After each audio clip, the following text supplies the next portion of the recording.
coup dur pour Amélie de Montchalin. Peu après avoir été nommée ministre de la Transition écologique et de la cohésion des territoires dans le gouvernement d'Elisabeth Borne après la réélection d'Emmanuel Macron, elle subit un important revers.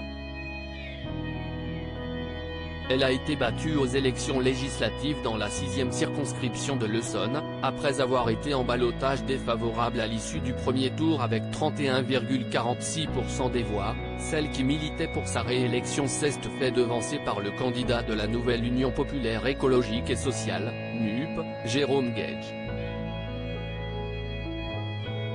Ce dernier l'a remporté avec 56,6% des voix contre 43,4% pour elle.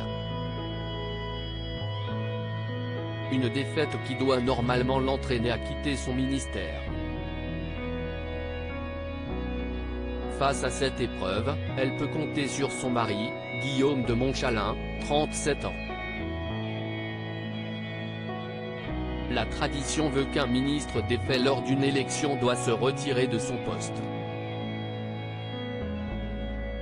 Pour Amélie de Montchalin, cela veut dire qu'elle doit déjà faire ses cartons, après s'être installée dans son ministère au mois de mai dernier.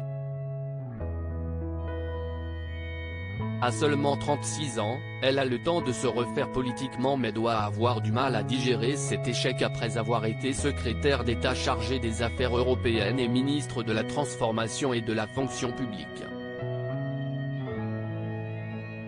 La future ex-députée LREM sera certainement réconfortée par son mari Guillaume de Montchalin, père de ses 3 enfants, Berthilde, 2011, Joseph, 2013, et Gauthier, 2013, et qui appartient à une famille de la noblesse française.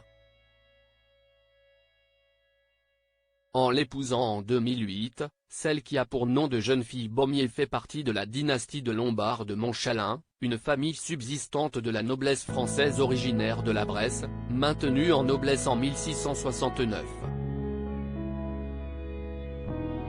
Guillaume de Montchalin, diplômé d'EC Paris, a été membre de Consumer and Marketing Sales et prix Saint du Boston Consulting Group, un cabinet international de conseil en stratégie jusqu'en 2020.